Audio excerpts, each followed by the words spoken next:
Talking Ball State, Don Shondell and Ray McCallum talking Ball State. Nate Davis and Bonzi Wells, Schumann, Bell Tower, and Worthen. Fans all over from Muncie to Berlin. Getting Concannons, Carters, and Greeks. All right, everyone out there in Cardinal land, welcome back for the newest episode of Cardwood, the show where Ball State men's basketball takes center court. I am John, your host, as always, joined today by Ball State men's basketball legend, our good friend overseas right now, playing basketball still, keeping on that Cardinal tradition, the one, the only Mr. Trey Moses. Trey, thanks for being here with us again today. How are we doing since we last spoke? Doing good, man. We had the weekend off for FIBA break, so got to get some rest. Got my Christmas tree put up, so getting a little festive before the holidays start. There we go. Do you have any Ball State ornaments on said Christmas tree? I don't, man. I need to get one. I definitely need to get one. There you go. At least, if nothing else, at least maybe a cardinal or at least some red and white on there. So obviously, it'd be red for Christmas already, but let's sprinkle in a little red and white, get festive and show your Ball State pride. So, so for all the fans out there listening and watching, be sure if you haven't already to go over to the YouTube page, subscribe to the channel, leave some comments. Like the videos, interact with Trey and I on social media, wherever you see us at. It really help get the show out to all the Ball State fans out there, and we'll keep on doing it and keep on having a good time. So, Trey, I know you guys said you had the weekend off. So before we kind of jump in, there's been a lot of action since we last talked. You had a weekend off overseas. What'd you do to fill your time? For me, it was just a good chance to rest. I went to IKEA, got my Christmas tree there. It's funny though, because I've only been to IKEA overseas. I've never been in the States. So it's for me it's a little weird, but it was good. Chance to just get some rest. I went to our club's volleyball game yesterday, so that was pretty cool to see. That was my first one of the year. So, for me, it's big to support other Americans that are playing here. That team has 8 Americans, and just also the club's other teams as well. Okay, well, cool. So I'm glad you had a little chance to kind of relax and get your batteries recharged a little bit more here before the season keeps going on for you. So while you had that free time, though, there was a lot of Ball State men's basketball action out there since we last talked. I believe last weekend maybe we've got on and talked. We were getting ready for the Indiana State game. So coming into that game, Ball State had lost 2 in a row to Wisconsin and Little Rock. So being a big rivalry game on the road, hoping that we could kind of turn the tides. Unfortunately, that one got ugly kind of quick there. What do you remember if you had a chance to watch the Indiana State game? I know it did not go how either of us wanted it to. What were kind of some of your takeaways from that? I know it's been a little over a week now since that, but I figured we'd touch on that before we jump into this tournament that they just played in. I think obviously the Indiana State game, but kind of the season in general, I feel like 1, shots haven't been falling, and 2, it seems like at times that we're not getting easy shots. Some of our threes are easier looks, but you kind of, that's miss or makes. But I feel like we're not doing a good job at getting, easier shots in the paint. And for us, like we've talked about all year, being a smaller team, you still have to find ways to get points in the paint. Every loss we've had, we've really lost the points in the paint battle. And whether it's from transition to half court offense, you got to find ways to get easy layups, easy buckets, really get your team going. And for me, that's kind of really stood out for this year, but in Indiana State especially. Yeah, and so just to recap for everyone, Ball State loses that game at Indiana State 70-52. And the unfortunate part about this is when we talked about that Little Rock game as well, Ball State actually goes into the half leading this game 28-27 and get outscored 43-24 in the second half. So we've kind of seen the second half scoring for the most part. Now we'll get to some of the games from this tournament this week where the tides have changed a little bit now, but we've seen these second half, I don't know if you want to call them collapses, but they're just not playing nearly as well in the second half. And so hopefully that's something going forward that they can fix, because obviously they're finding ways for the most part to stay in these games in the first half. And then just the second half is really just catching up to them. And we kind of worried about Indiana State's size in this game and seeing maybe a big discrepancy in the rebounding game, but I believe it was only out rebounded by about 5. I think it was like 40 to 35 in terms of rebounds. So yeah, it's just really that second half that kind of got them in a spot that they just couldn't get out of. And that was a bad day overall. That was the same day football played Toledo, and we got smoked in football. So I was saying, please, Ball State men's basketball, save me here. I need this rivalry win, and it was just a bad. It was a rotten day overall. I didn't like it. But so that leads us into this tournament that we played in. And, we've talked about tournaments a lot on the show already with some of them that you've played in. And so this was a Lafayette Classic out there. Lafayette was the host. And so they had 3 games against Monmouth, Lafayette, and Lemoyne. And obviously, for people who are watching this, you're big Ball State fans, this tournament did not go great for the most part. Now, we'll get to the Lemoyne game last because I think I got some takes on this I want to get your thoughts on, but we'll start with that Monmouth game, Trey. Did you have a chance to watch these? I know they were at weird times for you, specifically them being earlier in the day. Have you had a chance to watch them, or at least go back and look at them, and maybe specifically start with the Monmouth game if you had a chance to look at that? For me, I hadn't gotten the chance to watch them, but I was keeping up with stats throughout the game and obviously went back and looked. The Monmouth game is a tough one because that's probably the best from 3 you've shot. I mean, you made 11 threes and you've still found a way to kind of lose that game. But again, it's to me, you look at the difference in free throws. You get 6 attempts while they get 19. And Mm-hmm. you're making again, it's just getting to the paint, drawing fouls, not just relying on, threes, but trying to find ways to get easy shots, get foul calls, whatever it may be, because to me, that's a game you have to win. You make 11 threes, you look at most teams in the country, most teams in the NBA that are making that many threes, they probably 75, 80% win those games. And to me, that's a tough one to lose. Yeah, and we'll get into some of the injury news, like I said, here just a little bit. But this Monmouth game and throughout this tournament, it seems one thing I've noticed is it seeming like they are now starting to give more and more minutes to this freshman Preston Copeland. And in this game, he comes off the bench, he plays 24 minutes. Now, stat wise, isn't anything crazy, but I don't really feel like he has played a ton coming into this. And there's some injuries that, again, we'll get to. But we really see him in this tournament. He's playing more and more. In the Lemoyne game, he really had it coming out, and we'll get to that in a minute. But that's kind of the main thing I've noticed from this. Yeah, the free throw discrepancy, only getting to the line, getting 6 free throws.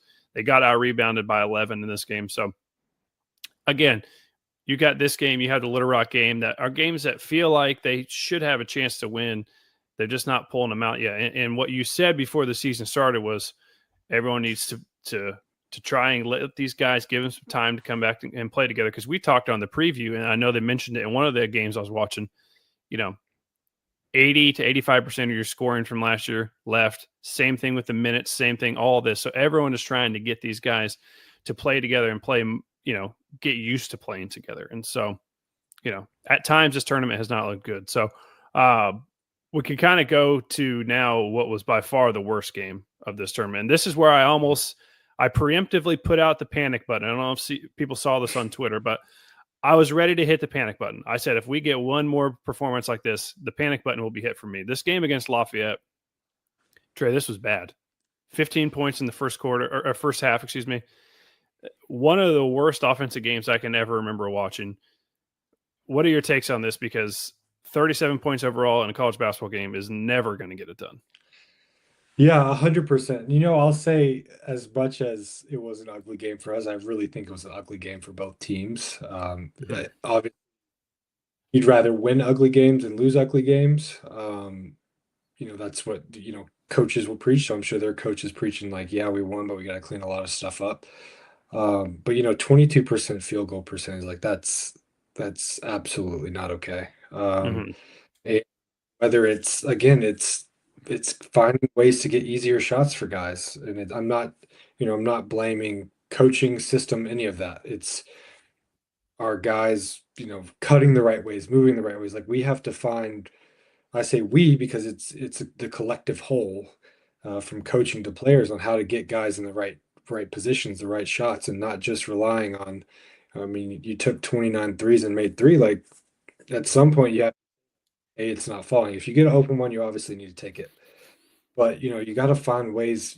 Again, you lose the free throw battle in terms of they shot 20, we shot 12. Like you got to find ways to get to the free throw line if the shots aren't falling. Like if you see one or two free throws going, that'll help you, kind of boost you get to continue to become more aggressive. But overall, it's an ugly game from both teams, but especially us because we lost.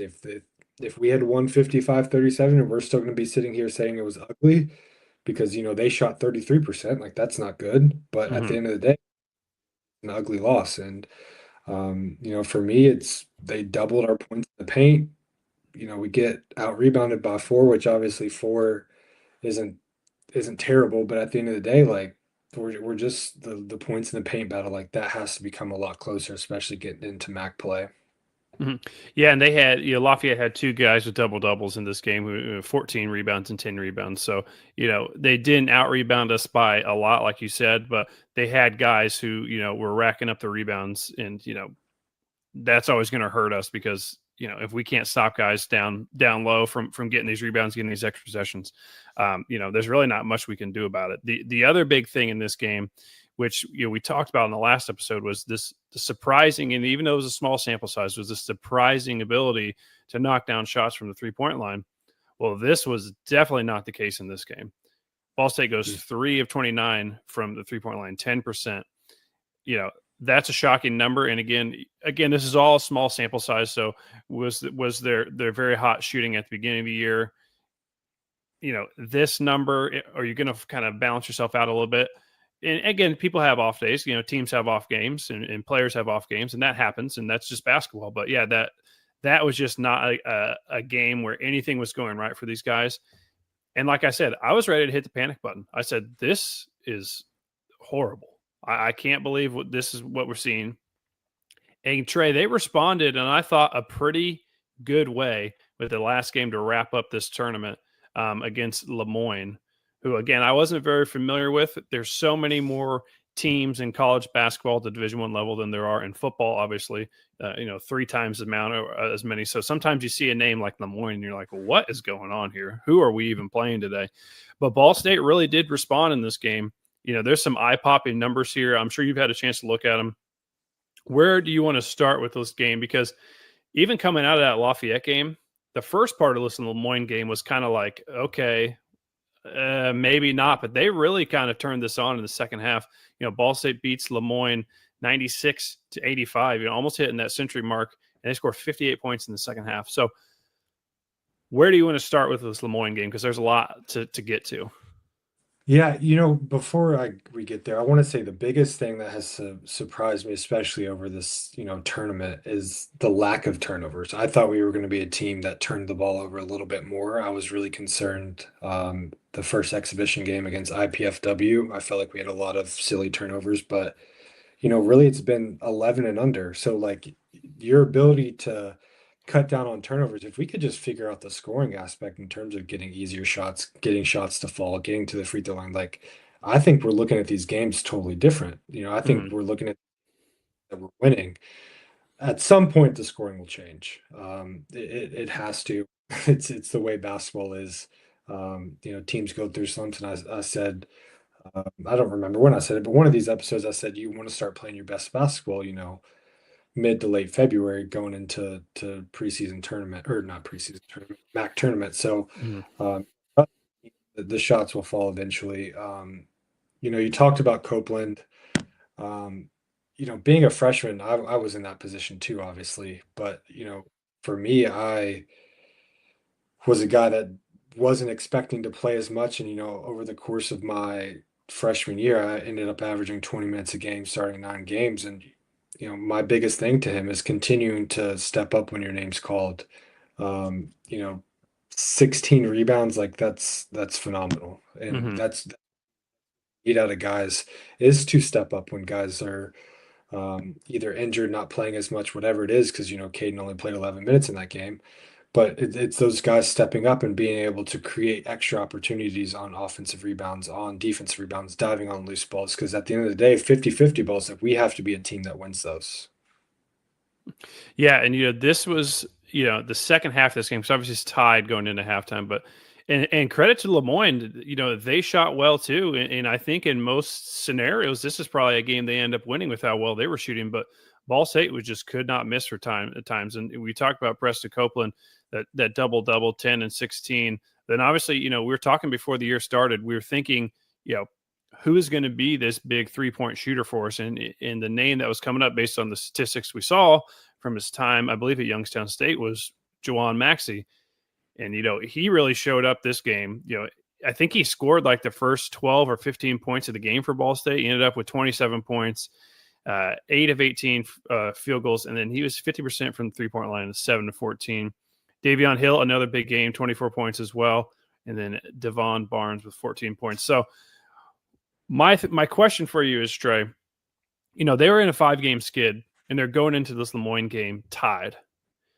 If they end up losing that game, I feel like people are definitely hitting the panic button right now. But they responded in a big way. And Coach Lewis was saying after that game, he's coached in the Final Fours. He's coached in all these big moments. He said this was the most proud he's ever been of a team for how they responded and were able to win this game.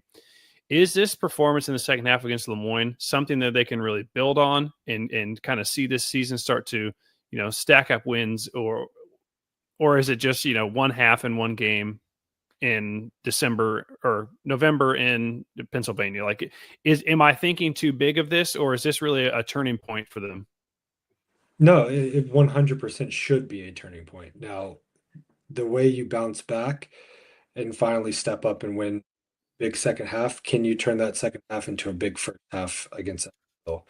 And to me, that like you keep stacking, keep chipping away at this in practice and games, and using this moment, this half, like I don't know if you saw the video of the celebration, but you can tell how much it meant to these guys. Mm-hmm. Like losing is hard, like especially at the collegiate level where it's easy for guys that, may or may not have played games, but I read comments after games now from checking out the scores of Ball State, and they're bashing us, they're saying this and that and all these things, and like that can get to you as a player, but our ability to stick together as a team and really bounce back, like this should be a game that carries us on, especially, I'm going to bring him up again, especially when Preston Copeland steps up as a freshman and, Mm-hmm. really us like that could be his kind of moment where he really really gets going in that aspect. And you know it's all, to me, it's a chance for it all to finally come together: shooting, defense, rebounding, and that's what you need to win game.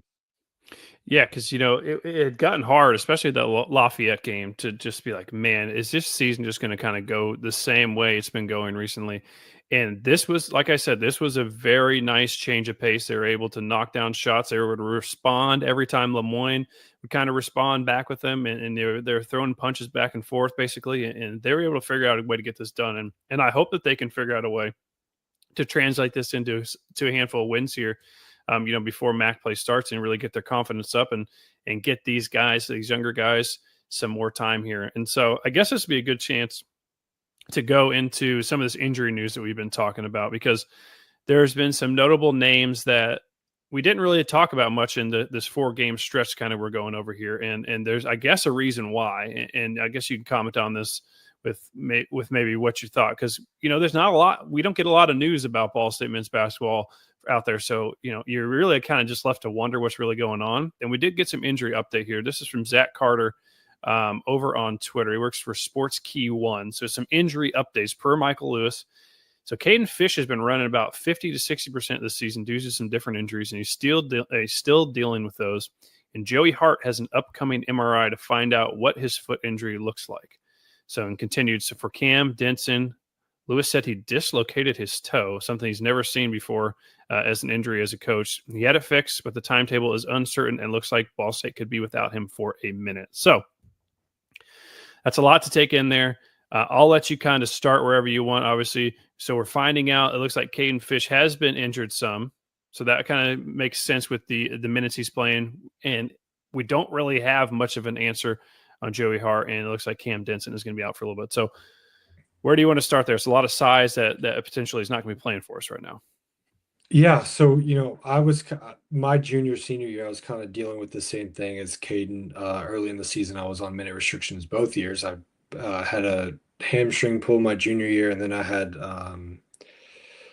knee surgery, a small knee surgery before a senior year. So I went into, probably first 6 or 7 games on minute restrictions, no more than probably 15 minutes, 15, 20 minutes. So like I can kind of empathize with Caden in terms of, he's probably wanting to play more, wanting to impact the game more, but at times like your health is more important, especially in a longer season. Um, but it's tough when with our roster construction with Caden having to play little minutes and being our probably one true big.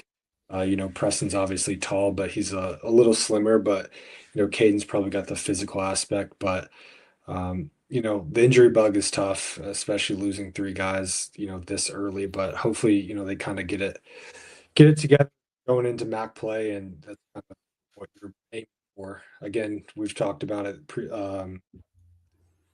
Games, are important for fans to see guys, but at the end of the day, the MAC play is most important. Yeah, and you talk about Caden Fish. It's like, again, we don't hear a lot, so you just kind of have to pick up on stuff that you notice in this tournament. Going back to the Indiana State game, I think he played like 23, 24 minutes, something like that. Well, this tournament, he played 5 minutes one game, didn't play at all, and then he played 11 minutes. So you can clearly see that whatever this injury is somewhat catching up, or like you said, that maybe they're putting that minutes restriction on him now that maybe wasn't there beforehand. And then in terms of Joey Hart, I don't really like the sounds of this, because basically what they're saying is, this has been a foot injury since before the season started. Obviously, we kind of found out about it in that game, that exhibition against Purdue Fort Wayne. It's upcoming MRI to find out what the foot injury looks like. So to me, that says they still don't even really know what's going on there. As an athlete, how frustrating is this when you have an injury that maybe you don't even really have answers to, and you're just kind of trying to figure it out?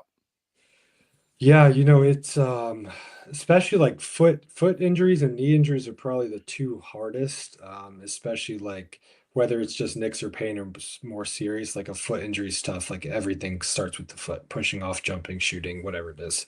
But I know these guys as competitors want to be on the court, want to be playing. So I know that he's frustrated. They're probably both frustrated, all three of them that are hurt, Mm-hmm. but you know, he's been dealing with it before the season. Like that's tough. And hopefully the MRI comes back good, and we kind of get more answers. And whether it's sitting for the next few weeks or praying it's not surgery, because that's the last thing you want to see. But whatever it may be, like getting the answers are most important. I know he probably doesn't want to miss time, but if it comes to that, at least we get answers for his sake. Because I Mm-hmm. think as a play, knowing that you're safe is the most important thing. Mm-hmm. Yeah, so we're wishing them all speedy, quick recoveries, and hopefully they're able to recover, get be 100%, and come back and play. When it's most important here coming up soon. So, all right. So before we move on to this game against Evansville, I have an idea, Trey. I want to run this by you. So we're just coming off of this Lafayette Classic, this feast week or whatever you want to call it, tournament that they play all around the country. They play them in Las Vegas. You played them in Charleston, South Carolina. You play them everywhere. There's all kinds of stuff. And there's no disrespect to the Lafayette Classic. I'm glad that Ball State was a part of it, and they got to go out and play some teams that they don't usually play. But it's hard to get up and get really excited as a fan for this tournament per se. So I've come up with a tournament, and I don't know if you can do this every single year, but Trey, I've come up with a tournament here that I think would be fun for the fans in the great state of Indiana. And I don't know what you'd call this, but I'm going to preemptively call it the Indiana Mid-Major Tournament. Okay. And you can play this in Feast Week, and you can do this however you want. You probably have to play a couple of these games before the tournament technically starts. But here's my idea. We have Evansville, Southern Indiana, IU Indy or IUPUI, whatever you prefer to call them, Purdue Fort Wayne, Valpo, Indiana State, and Ball State. So this tournament does not have IU, it does not have Purdue, it does not have Notre Dame, it does not have Butler. Butler would have been in this in the past, but not now. And I think you play this in some sort of way where you just basically find out who is the premier Power Five, or excuse me, mid-major team in the state of Indiana. So that would be, you play, what's that, like three or four games? And I think you can play it either at your home base. So, Ball State play at Games of Worthing Arena, such like that. But then I think the championship game or the Final Four or something like that of this tournament gets played at a neutral site. And what I've always thought would be cool is that one thing that Indiana does differently, somewhat differently than everywhere else in the country, is high school basketball, and not necessarily the basketball that's played, but the venues that they're played in. I think they have like 8 of the 10 biggest high school gyms in the entire country, and the biggest one is right down the road from Ball State at Newcastle. So I was thinking it'd be cool if you got all these mid-major teams together, played a tournament throughout the state this week of Thanksgiving, and then either like the Saturday or Sunday after Thanksgiving, play the championship game at Newcastle, the biggest high school gym in the country. Trey, what do you think of this idea? Me personally, I love it. I think there's a lot of competitiveness in the state of Indiana when it comes to basketball. Me being from Kentucky, the Kentucky Indiana All-Star game is obviously a big one Mm-hmm. every single. They Indiana says basketball means more. They're better than Kentucky. And I've seen how much basketball means in Indiana. I've been to some of these high school games. I got to go to Luke Brown when he was at Blackford County. I saw the crowds there, so I never got to go to the bigger ones, but he drew a big crowd there every game. And for me, I think your idea is absolutely phenomenal. It gives these guys a chance to have some sort of bragging rights with this thing. And to me, I think this could be an every year thing, and it should be an every year thing. It kind of eliminates some of the non-conference schedule as well. Like it could allow you to schedule some other non-conference games leading up to it, so you don't have to Mm-hmm. schedule the in-state teams for non-conference.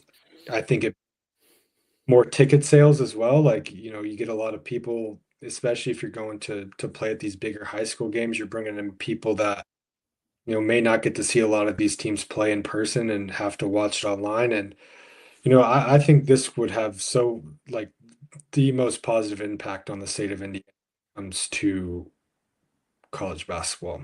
Mm-hmm. Because Yeah, go ahead. you have the big teams, but not everyone really may or may not pay attention to the mid majors. If you're bringing 6 to 8 different mid majors from one state to one tournament, like I think it's brilliant. Yeah, and so you could play around with some of the ideas. Do you play it at the high school gym? Do you play it in Indianapolis? Do you play it in a bunch? There's a bunch of different places where this maybe be able to go, and it'd be fleshed out a little bit better than that. But you know, I think this would be a fun idea. They've kind of tried this a little bit in the past. They've done a thing in Indianapolis in the past where IU and Purdue would play, but then IU stopped playing in it, so then Purdue played in it, and Ball State played in it, but like I think we played like Illinois State or someone random. So I think this would be a fun way to get the whole state involved around the holidays before the conference slates start up. And yeah, let's see who the bragging rights is. Everyone's too afraid in college sports nowadays to lose something like this. So I don't know how feasible it would be. But we who do we play? We play Evansville and we play Indiana State. You know, Ball State doesn't ever play Southern Indiana. Southern Indiana, while being a newer Division I team, has a great basketball history. Do we play Valpo ever? No, not really. Yeah, Purdue, Fort Wayne, we play them every so often, but it would be fun to get these rivalries going with these other teams, and I think it'd be cool. So, who knows? If anyone out there is listening amongst all those 7 schools, maybe get together and don't let the big teams involved because they'll ruin it. They'll just ruin it. They're not invited. And I don't know that we should do this at like a whatever it's called now, Gamebridge Fieldhouse, or I feel like that's too big. I feel like we need to keep this smaller, keep it more intimate. I think it'd be more fun that way. No, I agree. I think, if you have it at like one of those high school gyms, like you mentioned, Newcastle, I just can't even imagine how big the crowd would be and how loud it would be in those gyms. Like, it would be the best place to play. Mm-hmm. So, okay. Well, if anyone comes up with this idea, you're free to steal it, but just give me some free tickets if it happens. So, speaking of teams, of other mid-major teams in Indiana, Trey, let's kind of talk about Evansville here for a minute. I don't know how much you know about them, but obviously another big rival, I would say, for Ball State. I think personally for me, the rivals go outside of the MAC would be Indiana State would be number 1, and Evansville would be number 2 in terms of teams that we play pretty consistently. What are your memories of playing Evansville when you're in college, and do you have anything on them for this year? I think I only played them once or twice. I hated Evansville though. I hated them. Mhm. I think more than Indiana State. And so for me, I probably agree with you. This is up there in the rivalry aspect. Um, but I think that we're looking at two teams that are pretty similar in terms of like you look at the record, it's the exact same. Um, to me, I think it's just another good opportunity to make a statement. We fell short against Indiana State, and that's obviously one you want to have, but this is another good opportunity against an in-state opponent where we talked about bragging rights, and that's one you want to have. This Indiana State should be circled every single year on our players' calendars, the guys that are from Indiana.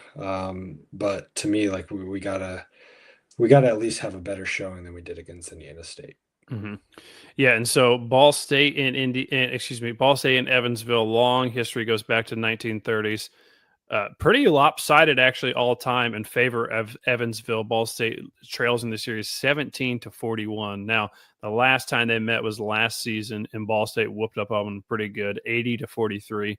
So, you know, it's been a pretty back and forth series as of late. Obviously, historically, not as much, but in terms of times when color TV has existed, it's been a much more balanced schedule. And so Evansville, like Trey said, pretty similar so far with Ball State. They're 3-5 as well. They started the year at Purdue, which obviously is going to be a tough game. They're the number one team in the country. And they do have a nice win against Oregon State. But the rest of their schedule lost to Middle Tennessee, lost to UT Arlington, lost to Akron, obviously a great team in the MAC, and a loss to Charleston. And so, yeah, they're coming in the same thing as Ball State, 3-5. And I'm looking forward to seeing how these guys respond on Wednesday from Ball State. I know they have a great arena down there in Evansville. If I ever have a chance to go watch Ball State play there, I'm going to take a chance to do so. But it doesn't seem stat wise like they have any crazy bigs that we're going to have tons of trouble with. I think it's just going to come down to how Ball State has played here recently. It's going to be, if we can get these shots to fall, great. If we can't, we're going to struggle if we can't find a way to get to the free throw line and make shots. Do you have any expectations for this game, Trey, or anything that you really want to see out of Ball State this Wednesday? For me, it's going to be defense. You look at their losses, and it's really all mid 70s and lower. So I think a target goal, obviously, I'm not coach, but my target goal would be to hold this team under 70. If we hold them under 70, we win the game. And to me, like that needs to be the goal. You obviously you need to score, but when it comes down to it, defense is what matters more than anything. And so defense points in the paint are two areas where my keys of focus for this game will be. Okay. Yeah, I'm excited just to see if they can really build off that second half against Lemoyne, because the second half team we saw against Lemoyne, that's a basketball team right there. The first half we saw against Lafayette, that's not something anybody wants to see. So if this is going to be a Jekyll and Hyde type team, kind of like the football team has been at times this past season, then this could be an interesting year. But I think one of the key things that you said throughout this entire episode was asking me if I saw the video of them after that game against Lemoyne. That seems like a team that wants to win together. Like, that might be a pretty basic thing to say, but sometimes if teams are, just kind of put together and maybe does seem like they don't care as much, but this seems like these guys do. And I don't think they would have reacted that way for a win against Lemoyne and, Easton, Pennsylvania in November. So I think this could be a rallying spot for them. I really do. And hopefully that results in a win this weekend or on Wednesday, excuse me. So, Trey, do you have anything else for the fans out there before we wrap up here, Ball State basketball wise or other?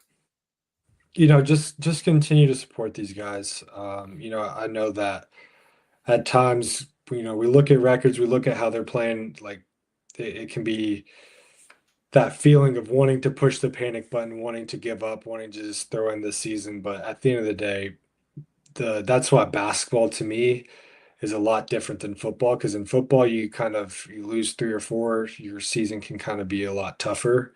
Mm-hmm. But all you gotta do is get to the MAC tournament. If you get to the MAC tournament, it's anyone's at that point. And so I think just fans just keep supporting. It's this is a great group of guys. You obviously saw how much they care about winning, like you said, Lemoyne in middle of Pennsylvania over Thanksgiving break. Like these guys care, coach cares. And to me, that's all you can ask is to support a group of guys, well, no matter the sport, but supporting players that really give a lot of care about the university that they're playing for. And these guys truly care about winning and want Ball State to be back. And that's just what I see. Last thing before we go, Trey. Obviously, the show is about the Ball State Cardinals, but do you have anything you'd like to say about your Louisville Cardinals and anything you'd like to say to the Kentucky Wildcats football team from this last weekend? Yeah, at the end of the day, Louisville runs the state. Basketball and football have both gone our way. Women's basketball lost, but that's unfortunate. But at the end of the day, Louisville runs the state, whether it's baseball, basketball, football, soccer. Louisville runs the state. That's all I got to really say. Uh, Mark Stoops just got fired, so hopefully next year will be a lot more competitive in the football world. There we go. So, all right. We appreciate everyone listening. We'll be back at some point next week. We'll go over this Evansville game and we'll kind of preview the week upcoming as well. So until then, everyone have to be sure to, again, if you haven't already, be sure to subscribe to the YouTube channel. Leave some comments on the video, like them, tell your friends, tell your grandma, tell your mom, whoever you need to tell about Ball State Union, the Cardwood series about men's basketball. Be sure to do that so we can keep getting these videos out to you guys. So until next week, everyone out there in Cardinal land, chirp, chirp, and go Cardinals.